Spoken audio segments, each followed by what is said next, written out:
Astro দিশা। এই জগতে প্রত্যেক মুহূর্তে অনেক কিছু নজরে আসে, প্রত্যেকটা মুহূর্তে অনেক কিছু ঘটে চলে, প্রত্যেকটা মুহূর্তে অনেক কিছু হতে পারে, বিভিন্ন রকম অপশন কিন্তু রয়েছে এবং সমস্তটাই প্রত্যেকটা ঘটনা কিন্তু গ্রহ নক্ষত্রের ইশারা অনুসারেই চলে। একই সময় একজনের খারাপ হলে আরেকজনের ভালো হতে পারে, আরেকজনের ভালো হলে আরেকজনের অতি ভালো হতে পারে, বিভিন্ন রকম ভ্যারিয়েশন আছে। একসাথে একই ধরনের ঘটনা খুব কম ঘটে। সেক্ষেত্রে একটা মহাজাগতিক কোনো ঘটনা ঘটলে বা কোনো রকম সেই রকম ইশারা থাকলে ভাগ্যের, তবেই ঘটে। যেমন কোনো একটা অ্যাক্সিডেন্ট হলো, অনেক লোকের প্রাণহানি একসাথে হলো, এই ধরনের ঘটনাগুলো ঘটে থাকে। আদারওয়াইজ প্রত্যেকের সাথে প্রত্যেকের ভাগ্য কিন্তু তফাতে চলে। আমি এই কথাগুলো এই কারণে বলছি, আপনারা নিশ্চয়ই থাম্বনেল দেখেছেন, এই কারণে আমি বলছি যে এই যে আমরা প্রেডিকশন করি না, বৃহস্পতি আজকে গোচরে অমুক জায়গায় আছে, তাহলে আপনার ভাগ্য কি হবে? সবাই দেখছে, সকলে আপনাদের মধ্যে সবাই দেখছেন যে বৃহস্পতি অমুক নক্ষত্রে গেলে কি হবে। আরে আপনি দেখছেন কেন? আপনার দেখার দরকার নেই তো। আপনার কিন্তু দেখার দরকার আছে। এই দুটো আপনি কিন্তু তফাৎ, অর্থাৎ কারু দেখা উচিত, কারু দেখা উচিত নয়। শনি ওখানে নিচস্থ জায়গায় রয়েছে, আর নিচে থাকলে আপনার কি, আর ওপরে থাকলেই বা আপনার কি? একটাই উত্তর থাকে, ভালো ফল দেয়। কি ভালো? কি খারাপ দিলে কি দিত, আর ভালো দিলে কি দেবে? না, ভালো ফল দেয়। এই যে কিছু কিছু ইশারামূলক কথাবার্তা জ্যোতিষীরা বলে থাকেন, এই সমস্ত ইশারাতে আপনারাও বেশ নাচেন, অত্যন্ত সুন্দর নৃত্য হয়। এবং আমাকে যতজন প্রশ্ন করেন, অনেকে আছেন যারা আমার ক্লায়েন্ট হন, যারা আমার শুভানুধ্যায়ী হন, তারা অনেকে জিজ্ঞেস করেন, আরে আমার না ওখানে ওই শনি নিচস্থ হয়ে রয়েছে, বা ওই যে শনি আর শুক্র একসাথে বসে রয়েছে না, তাহলে ওটা কম্বাস্ট হয়ে গেছে, বা ওই আমার ওটা বক্রি হয়ে বসে রয়েছে, ওই বক্রির জন্য এইটা হচ্ছে। মানে ওনারা অ্যাকচুয়ালি প্রত্যেকেই অ্যাস্ট্রোলজি জানেন। আর এই একটা বাংলায় প্রবাদ আছে যে অল্প বিদ্যা ভয়ঙ্করী, আর এটা পরতে পরতে কিন্তু বুঝতে পারি। কারণ কি, আপনাকে আগে বুঝতে হবে যে আপনি যে শাস্ত্র নিয়ে কথা বলছেন বা ভাবনা চিন্তা করছেন, সেটা সঠিক পথে আছে কি না। আমাকে কেউ বললো যে আমার কালসর্প যোগ আছে, তাহলে কি হবে? এই প্রশ্নটা করতে শিখুন। এই প্রশ্নটা যদি করতে পারেন, তবেই আপনি সঠিক রাস্তায় যেতে পারবেন। আমাকে যদি কেউ বলে যাও সোজা যাও, চোখ বন্ধ করে সোজা গিয়ে যেখানে ধাক্কা খাবে সেখানে পা দিকে যাবো, ঠিক আছে, এই পর্যন্ত ঠিক আছে। কিন্তু আমি সোজা যাব কি বাঁকা যাব, আমার ব্রেন আছে, আমার বুদ্ধি আছে, যে বলছে তার উপর নির্ভর করছে স্থান, কাল আর পাত্র, এগুলো বিচার বিবেচনা করা প্রত্যেকটি মানুষের অত্যন্ত জরুরি। কেন বলছি আজকে সেটাই ব্যাখ্যা করব। থাম্বনেল তার ইশারা তো দেওয়াই আছে, সঙ্গে থাকুন। যাদের সত্যি সত্যি জ্যোতিষীটা জানার ইচ্ছে আছে, বা সত্যি জানার জন্য ছটফট করেন যারা, তারাই দেখবেন, বাকিদের দেখার কোনো প্রয়োজন নেই। এমনি বিভিন্ন জ্যোতিষী বিভিন্ন রকম ভয় দেখাবে, প্রতিকারের নামে প্রচুর টাকা নেবে, হাতে এক গাদা আংটি নিয়ে এমনি নাড়াতে থাকবেন, ব্যাস তাতে ভাগ্য চেঞ্জ হয়ে যাবে। আবার প্রতিকার করলে গ্রহ শান্তি হয় কি হয় না, আরে বাবা এত বড় দূরে, এখান থেকে কোটি কোটি কিলোমিটার দূরে বৃহস্পতি আছেন, এখানে আঙ্গুলের মধ্যে ছোট্ট একটা পাথর দিয়ে ওকে কন্ট্রোল করে নিচ্ছে। কি ক্ষমতা! ভাবলে অবাক লাগে যে অদ্ভুত এত পাওয়ার, কিন্তু আপনারা বুঝবেন না। আপনাদের যাওয়ার থাকলে যাবে, যখন 5 আর 12 কানেকশন হবে তখন তো ক্ষতি হবেই।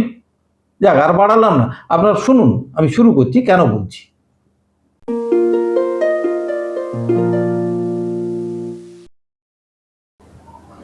নমস্কার, আমি বিশ্বজিৎ, আর আপনারা দেখছেন অ্যাস্ট্রো দিশা। যারা এই চ্যানেলে প্রথম দেখছেন তাদেরকে অনুরোধ করব সাবস্ক্রাইব করে রাখুন, কারণ জ্যোতিষী আপনার শেখার ইচ্ছা বা জানার ইচ্ছা বা আপনার ভবিষ্যৎ চেনার ইচ্ছা, সেই কারণেই আপনি জ্যোতিষী সম্পর্কিত চ্যানেলগুলোতে উঁকি মারছেন। সেক্ষেত্রে এই চ্যানেল সাবস্ক্রাইব যদি করে রাখেন, তাহলে আখেরে আপনারই লাভ আমার থেকে। তো আজকের বিষয় যে আপনি কি দেখবেন। আপনার ভাগ্য জানার জন্য যদি কেউ বলে যে শনি আজকে নিচস্থ পজিশনে গেছে, তো আপনার কি? আপনার কিচ্ছু যায় আসে না। কিন্তু যাদের শনির দশা চলছে বা অন্তর্দশা চলছে, তারা দেখুন, যখন গোচরের ট্রানজিটে কিছু চেঞ্জ হয় একমাত্র তারাই দেখবেন যাদের সেই প্ল্যানেটের বা সেই গ্রহের দশা বা অন্তর্দশা চলছে।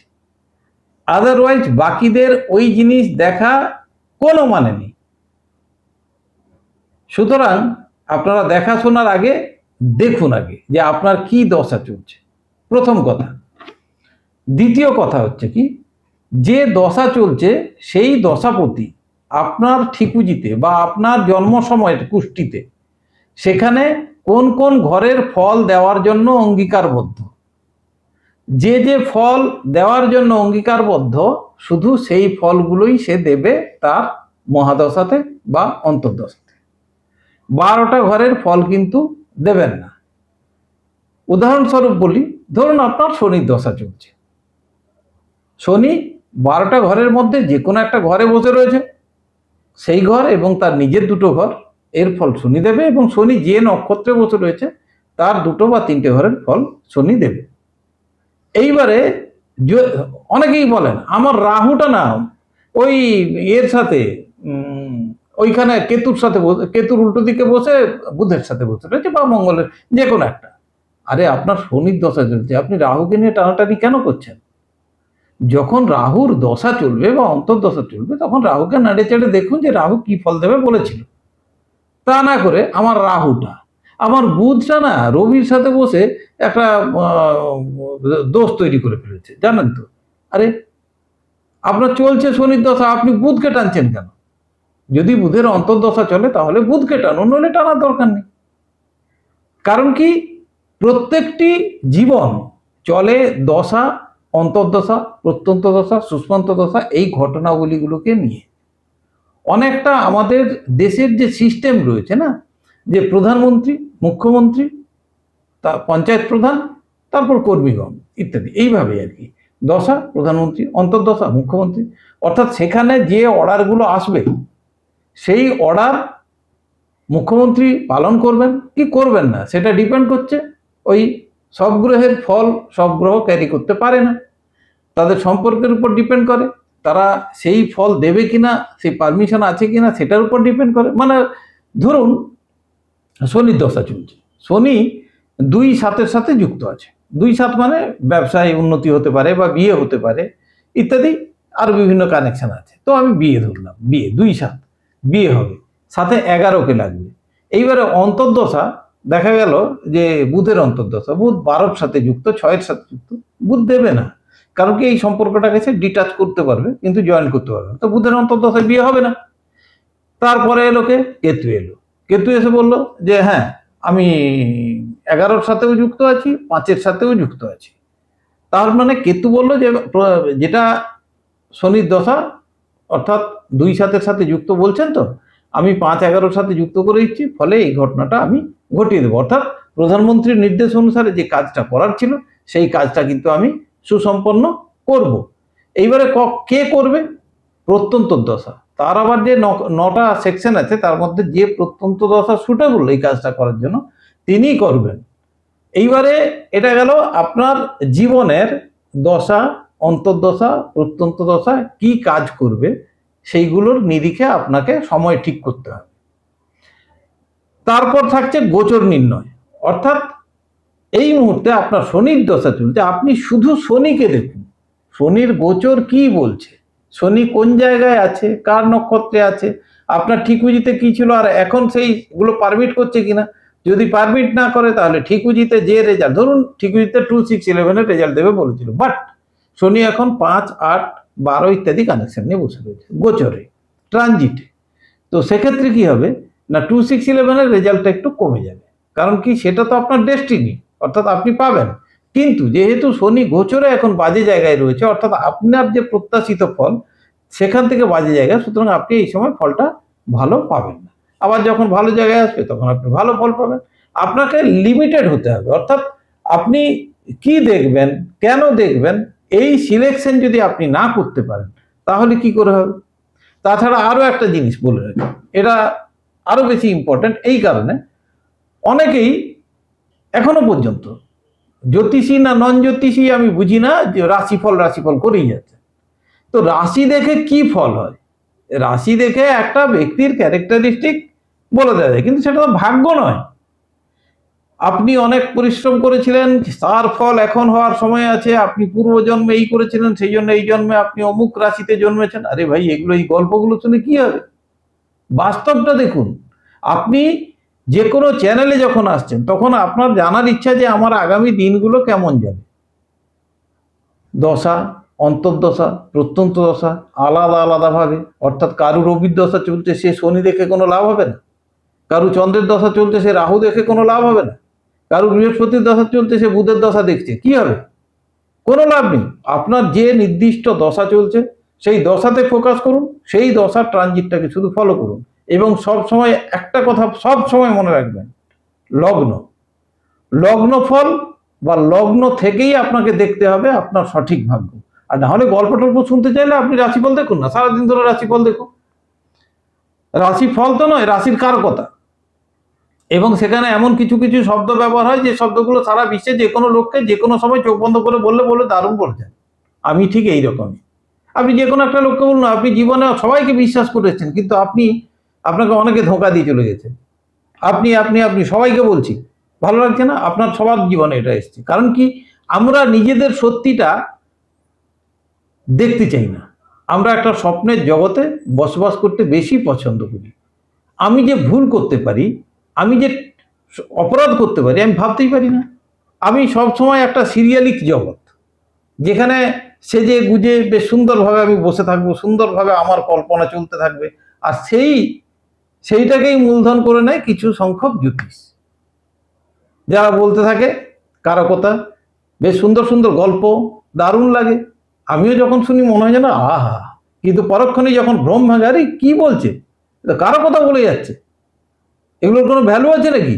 আর রাশিফল বলে কোনো কথাই হয় না। তো যাই হোক, পরচর্চা করতে নেই বেশি, কিন্তু হয়ে যায়। করবেন কি? কারণ কি, আপনি যেখানেই যাচ্ছেন সেখানেই কোনো না কোনো সমস্যা, সেখানেই কোনো না কোনো ভুলভাল বকাবকি চলছে। তো সেক্ষেত্রে কিছু না বললেও খুব অপরাধী মনে হয় নিজেকে।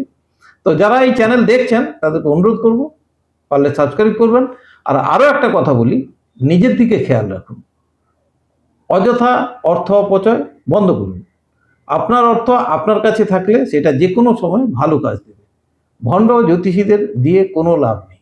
ভাগ্য বলে দেওয়া যায়, কিন্তু ভাগ্য পাল্টানো ভগবানের হাতেও নেই। সেটা পৌরাণিক বিভিন্ন ঘটনা থেকে আমরা বা আপনারা নিশ্চয়ই উপলব্ধি করে থাকবেন। পৌরাণিক বিভিন্ন ঘটনা আছে যেখানে ভাগ্য পাল্টানো যায়নি, ভাগ্যকে কনভার্ট করা গেছে যে এইটা করো, এটা করলে তুমি ওইখান থেকে মুক্ত হবে। যে অভিশাপ আমি দিয়েছি সেটা তো ফেরত দিতে পারবো না, সুতরাং তুমি এই জিনিসটা করো, দিতে তুমি সেখান থেকে মুক্ত হতো, অর্থাৎ ওয়ে আউট।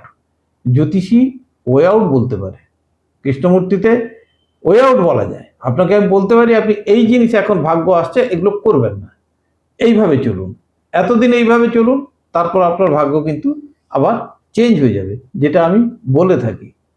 ভালো থাকবেন। আশা করি এই অনুষ্ঠানের ফলে আমি কিছু বলতে পারছি, এর জন্য আমি নিজেও গর্বিত। কারণ কি, এই ধরনের প্ল্যাটফর্মগুলো বলার জন্য ভালো লাগে, আর সেটা করতে পারলে তো আরও ভালো। আর আমি করার চেষ্টাও করি। যদি খারাপ কিছু বলে থাকি ক্ষমা করবেন। আর যারা নতুন এসছেন সাবস্ক্রাইব করবেন, যারা পুরনোরা অতি অবশ্যই কমেন্টস করবেন, তাহলে আরও বেশি অনুপ্রাণিত হব সত্যি কথাগুলো সত্যিভাবে বলার জন্য। অনেকের হয়তো খারাপ লাগবে, তার জন্য মার্জনা চাইছি। কারণ কি, সত্যিটা চেপে রাখা যায় না, ওটা বলতেই হয়। ভালো থাকবেন, নমস্কার।